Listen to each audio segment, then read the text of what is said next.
Okay, what's going on, everybody? My name is Mangg. Welcome back to Hanging with Mangg. Episode 600. Can you believe it?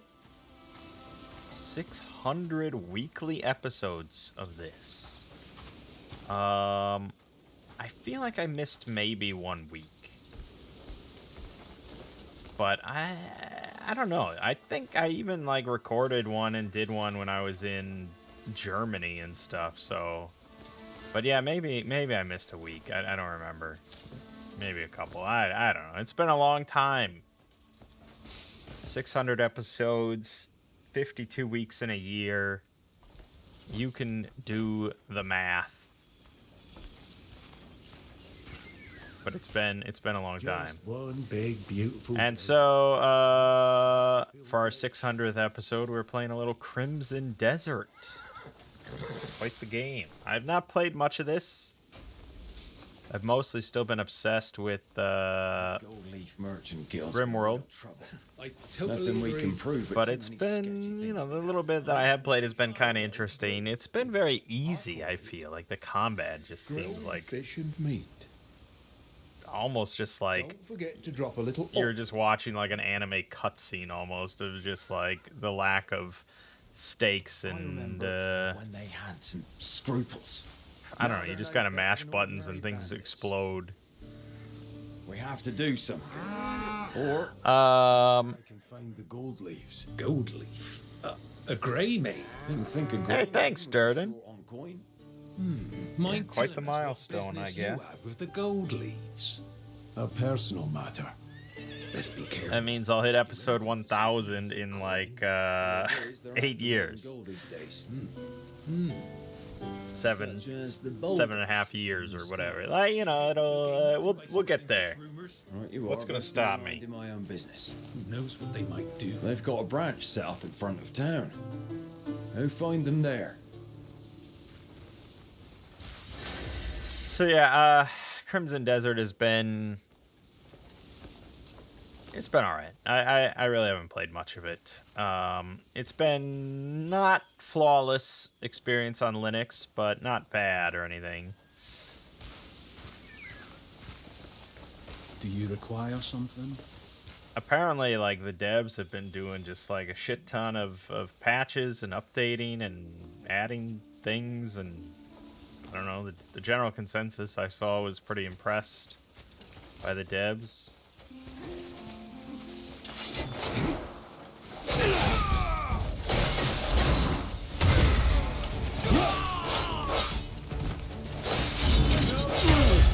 Save them for later, sport!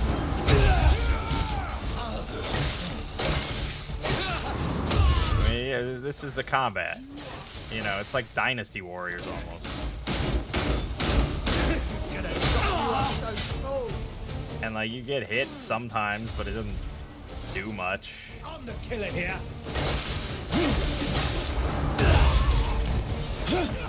And everything just dies in a few shots. Okay, this guy's a bit more of a boss. Alright, that's fair.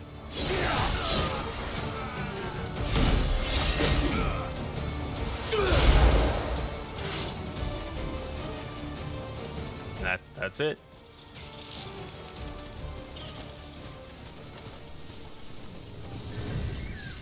And then you can take their medicine jars.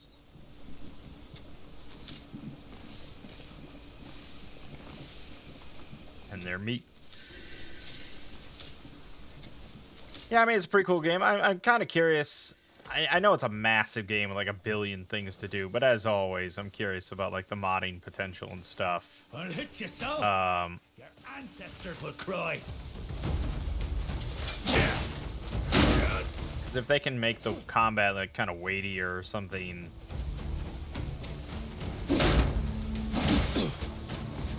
that would be pretty nice.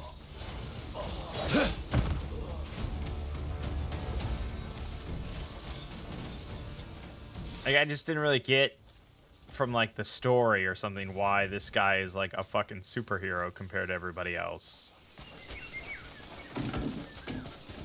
Like, there are, like, magic abilities, I guess, you know, that he starts to get, but still, he's just, like, this incomparable swordsman already. Anyways. Yeah, I've mostly been playing RimWorld still. I thought I was done, but then I started up this zombie apocalypse playthrough, and I've been playing that. But I've also been doing a lot of stuff with Claude. I've really been quite impressed by Claude. The AI. What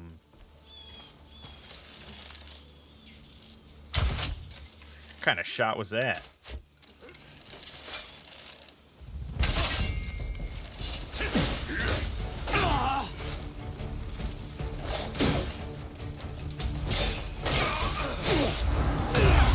I needed a good whack. Pound him into the ground.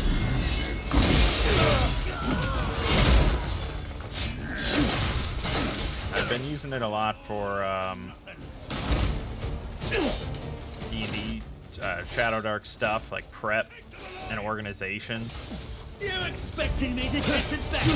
Preparing for this upcoming campaign and stuff, and it's really been nice for that, and like making a cool interactive Shadow Dark shopping list, and organizing the OSE encounter activity tables, like all that sort of stuff.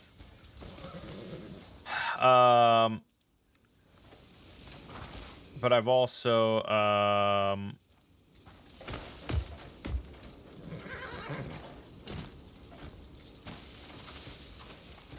been using it to make a archipelago randomizer for Magic Realm, the board game, the best board game ever made.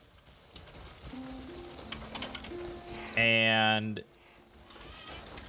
yeah, I mean, it's just wild. It's just like, yeah, Claude just kind of understands, or, you know, appears to understand the entire game, all the rules, all the mechanic, you know, all that, and can just like dive into the realm speak code. And so I've, you know, it's set up like a fork of realm speak that we can adjust and make into an archipelago edition.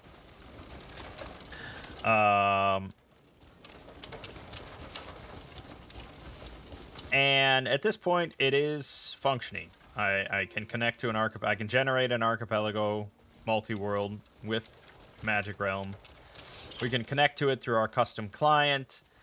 We can send and receive checks. So, you know, it's set up where like we have various milestone checks. So when you get like 1 kill, 5 kill, 10 kills, or whatever in a run, those are different checks. But also it tracks it across different runs. So if you get like 50 kills total across all your characters and lives and whatever, you know, that's a check. All the discoveries, the first time you discover like the lair, that's a check. Various other things. Killing certain creatures, the first time you kill the tremendous dragon or whatever, that's a check. And then it sends items. You know, we have like little gold bonuses, relationship bonuses with all the factions, certain artifacts and items like consumable potions and stuff you get sent. Good things like that. Every grain tells a story. Do you have a favourite? And yeah, it's quite impressive, I must say.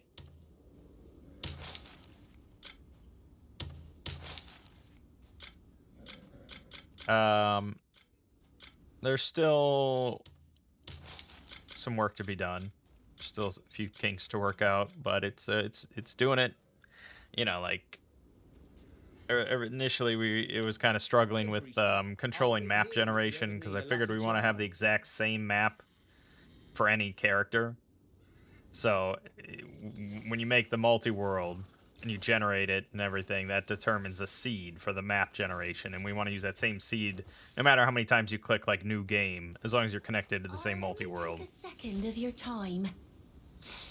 Oh, What's excuse going me. on? And so that was a little tricky. That's part of why it was easiest just to fork the program and make our own version.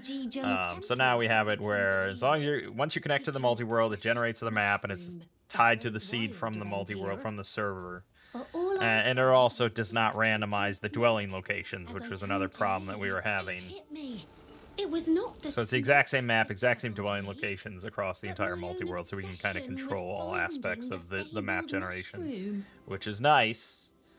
And I set it up specifically with Super Realm. Cloud your gaze. Because I think Super Realm is just kind of, it's the fan expansion. I think it's just a little better, a little cooler. But later on, it would be nice if we could set a YAML setting to do just regular base Magic Realm or Super Realm, which would change the number of checks in the run a bit. The main goal is just the generic, like it's, classic sort of MacGuffin hunt.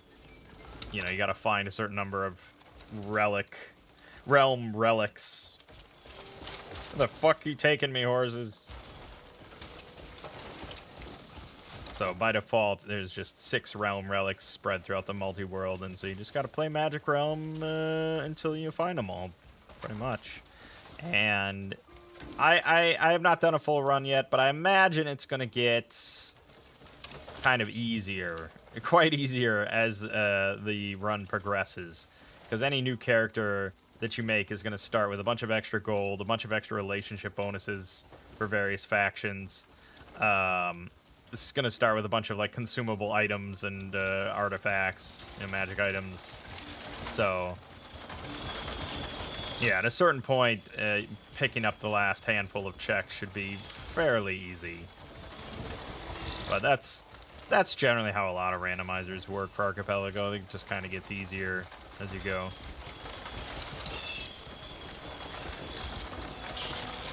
Is it a good Archipelago? I have no idea. Much like when I did Cataclysm, it's more just like about the proof of concept of like, it's just crazy to me that I can have an AI program make an Archipelago randomizer of the most obscure shit that I can think of. So yeah, I mean, maybe I should do just a solo Cataclysm Dark Days Ahead / Magic Realm Archipelago, because I can do that now. Next would be Dominions, but I feel like that might be the hardest, because Dominions modding is atrocious, and unlike Magic Realm, I can't just make a fork of it and make my own Dominions version. So I tried looking into it a little bit with Claude, and the basic premise was sort of just save game reading and scanning. I, of course, could set it up as a manual randomizer, which wouldn't actually randomize anything in game. But, the save game thing, like, I can probably read all the info, but I don't know how much we can inject into it. So, yeah, that one's probably the least likely. But then last night on stream, Lego and I were talking about it, and, he would like to see an Indo done as a randomizer, which is a pretty obscure Super Nintendo game that we had as kids that I never understood and never got into, but he really liked. And so, I asked Claude about it, and yeah, it whipped up like a whole design document for how to do it, and the goal and the the items, the checks. And it mentioned something that Lego didn't even know was in the game, was like a part of it. Hope you've said your goodbyes.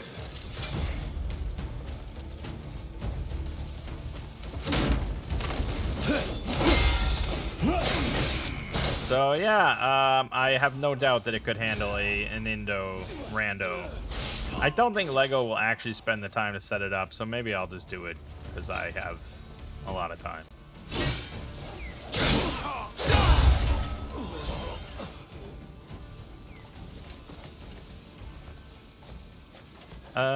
Yeah, it's pretty impressive. I gotta say, like, I'm not gonna use AI anytime in any known future to like write my SCP scripts or anything like that.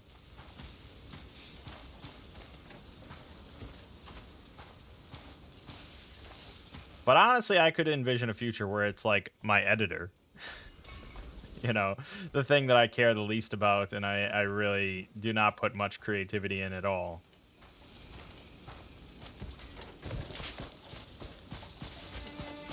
I could see just being like, okay, you know, edit the audio, cut out all my mistakes, take these images, and just, you know, put it on the timeline, make it look okay.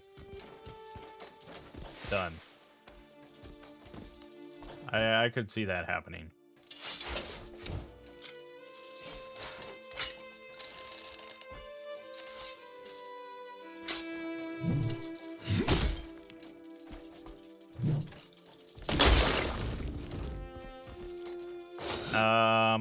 Yeah, anyways, that's kind of what I've been doing. On this channel this week, we had Resident Evil Requiem, which finished. Finito. We also had Enderall finish. So we were done with 2 things. We started uploading then RimWorld Odyssey. And I've got a handful of videos for that, as well as some other RimWorld stuff that I can upload. And then I think for the other thing, it's... I don't know. I have a lot of... Oh, God, I have so much Doom stuff to upload. I probably should do that. I'll do Proteus. I'll upload Proteus. It's not super long. It's not Doom. It's a more modern first-person shooter, but in a boomer shooter style that I enjoyed. So I'll just upload that. And then after that, I'll see if I want to do more Doom or if I want to do solo RPG stuff or whatever.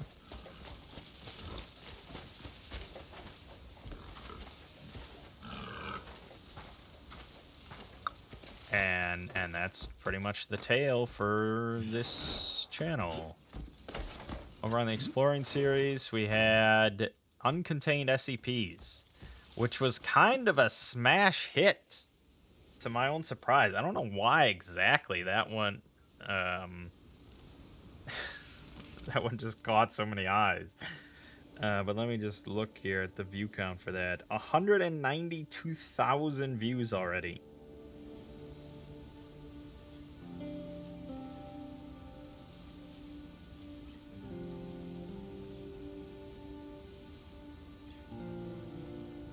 And I saw a lot of comments about me making a joke about Discord kittens. A lot of them were just kind of like shock. Just something they never expected to hear, which is... May wisdom guide your path. Which is sort of the point, I guess. There was... You know, definitely comments like, don't ever mention that ever again. I saw one comment that was just like, that did seem to actually be negative and not in a jokey way. Of just like, you know, the jokes have been kind of a bit much. You know, I don't need a joke after every single, or, you know, about every single thing. I didn't come to this channel to hear jokes about Discord kittens and things like that. Like, it actually seemed... I mean, he said, like, you know, no disrespect or anything like that. Just saying. Yeah, you know, that one, the Uncontained SCPs video specifically, after I finished it, I was like, that definitely seems to be the most jokey video I've ever done. As far as, like, making actual jokes, I guess. I know I just did a putt-putt video.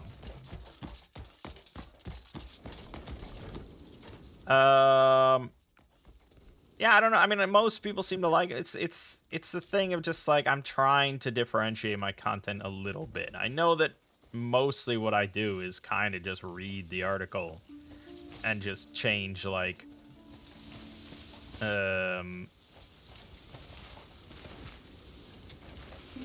paraphrasing dialogue and stuff and changing dialogue to like second person perspective and stuff. So I kind of want to interject a little bit of just like myself into the into the stuff. And I do that occasionally when I try to explain something or, you know, break away from just reading the article itself a little bit. But yeah, I mean, the humor thing just kind of like, I just feel like most people just like humor, you know. And the comments do reflect that. I mean, most people do. So I'm not going to stop it or cut it out that much or anything, but yeah, I mean, any change, anything you do of anything of any kind is going to displease someone. So it's all about just majorities. Whatever appeals to the majority, that's what we gotta look for.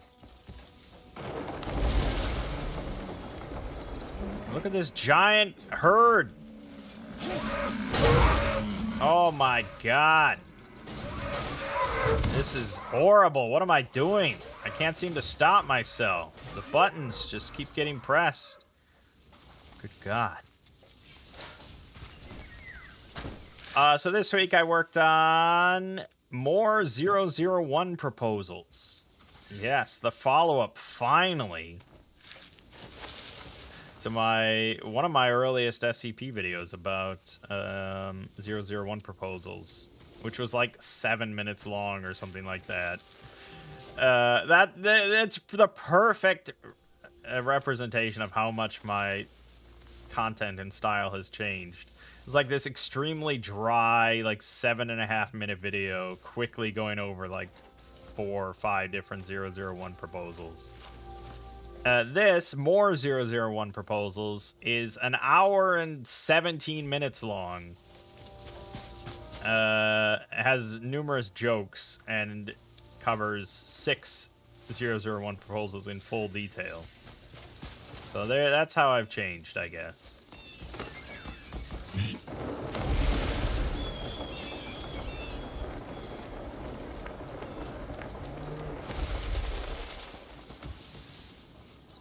Bolton longsword. I want a Bolton longsword.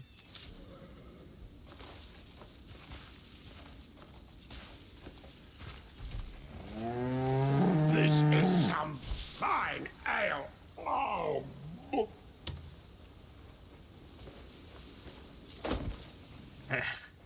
Can I actually... Okay, they won't let me kick it.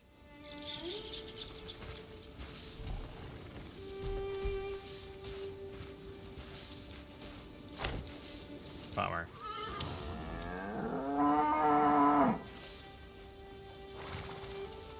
Weapon cannot be used here. Huh. Oh, God. I just kicked the horses. Why did I do such a thing? There you go.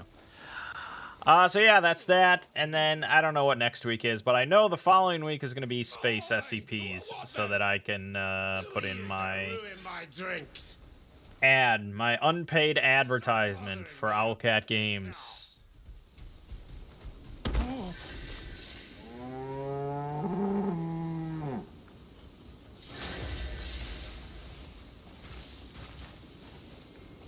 That barrel is bone dry. Good God, man.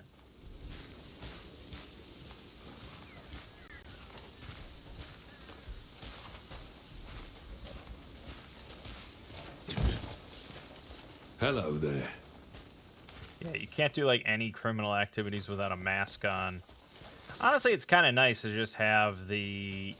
Like, I don't have to worry about stealing anything ever accidentally. Like, that's always a concern in Skyrim of just like, oh, I just want to touch this thing, not this thing next to it that will cause the whole town to hate me. Please don't click on that thing. Here, it's like there's no risk of that. You literally cannot steal without a mask on. Which is a little weird when I have, like, a helmet, and you can actually put the face plate down. So you're completely, like... Your face is completely covered, but it's not the specific mask item that allows for criminal activity. But still, it's a nicety. What else? What else? Not much. I guess, yeah, our RPG session, which did stream this week. I think my whole node issue is solved. They actually came and buried the cable finally as well, so should all be good. And yeah, I did a one-shot because we had one player missing.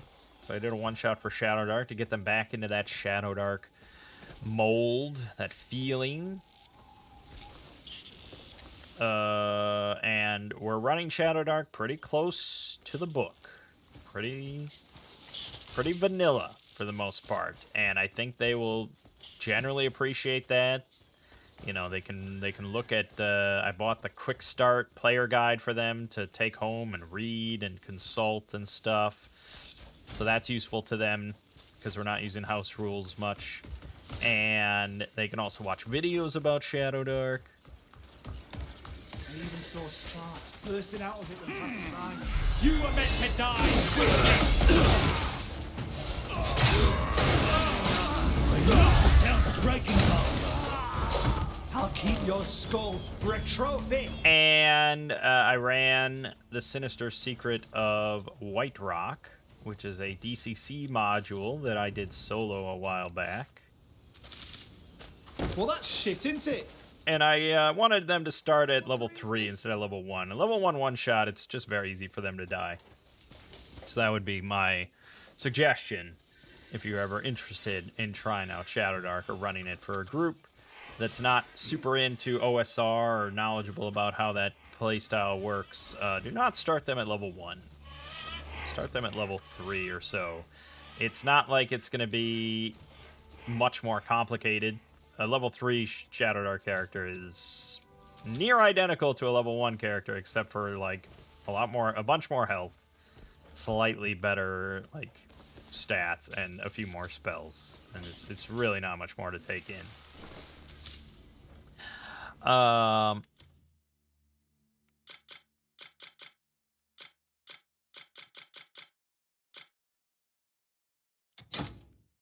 But yeah, so it worked out. You know, like I said, I ran it by the book pretty much, and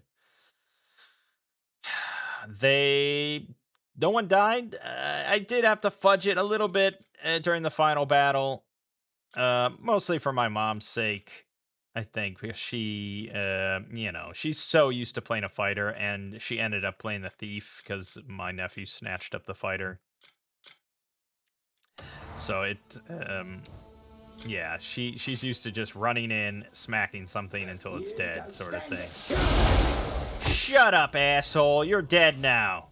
Oh my god, he survived that. Oh my god, I must be in some high-level territory now. Oh god. Oh, his horse hit me. Oh, I can't use my shield. That's right, 2 hands left.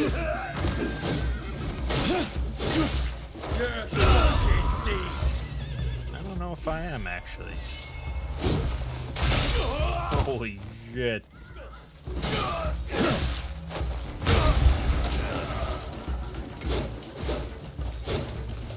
Huh. Those guys are my buddies. But anyways, yeah, it was pretty good. They weren't great. I mean, obviously, they're never going to be great. That we accept that. But they had a hell of a lot of fun. Like, even the next day, all of them were like, that was a lot of fun. We really enjoyed that. You know, they really like one-shots, because I tend to be a bit nicer to them so that we can, like, resolve it, and it's not just a TPK or something. You know, it's like, yeah, I tend to want to have the, you know, it's just kind of an exciting adventure, because it's a one-off. But I didn't really fudge that much. You know, I certainly didn't fudge them on finding treasure, because they didn't find shit. Like, it was shocking, even for them, how little treasure they ended up finding.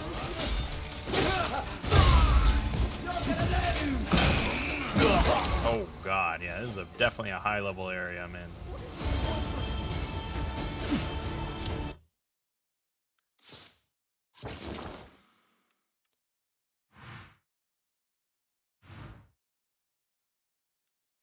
I don't know. It doesn't really say.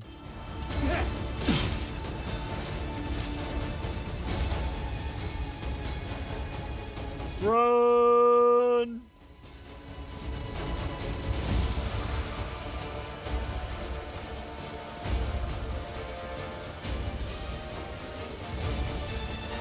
Yeah, the only treasure they ended up finding, I think, was in the first room. In a skull in a broken crate, they found a ruby worth like 15 gold. And that was it. They missed every other piece of treasure, including off of the final boss. They didn't even loot it. So, yeah, it was quite impressive. But it's a one shot. It doesn't really matter.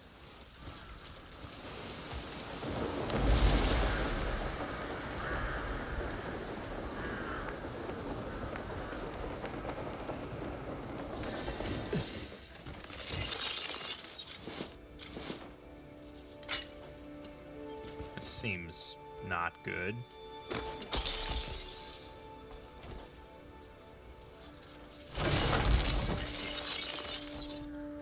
Seems painful.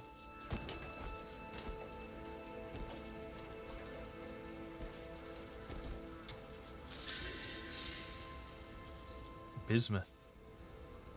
Everybody loves bismuth. So this week, then, we're starting our proper campaign.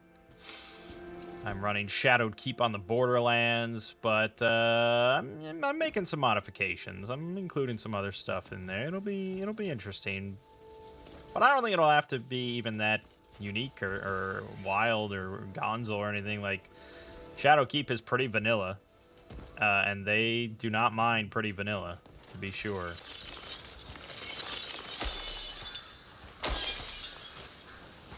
So yeah, it'll be good. Shadowdark's good. Running it by the book, nice and fast and loose and simple. Using Claude to help me organize everything. Not too shabby. That's it. That's really about it. I'm trying to get my buddy into DMing Shadowdark instead of like Draw Steel or Nimble or, you know, like some more tactical or like, because he doesn't have much time, you know, and I think like learning a complicated system at this point is kind of overwhelming, and it's like, dude, Shadowdark, it's so simple. Like, yeah, sure, I mean, if he was like suddenly like, oh, I want to DM Swords and Wizardry or OSC or something, you know, like something actually old school, I'd be like, hell yeah, go for it, let's do it.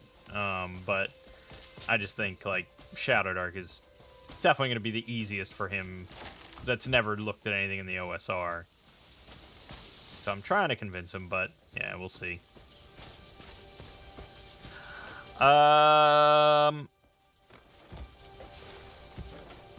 That's it.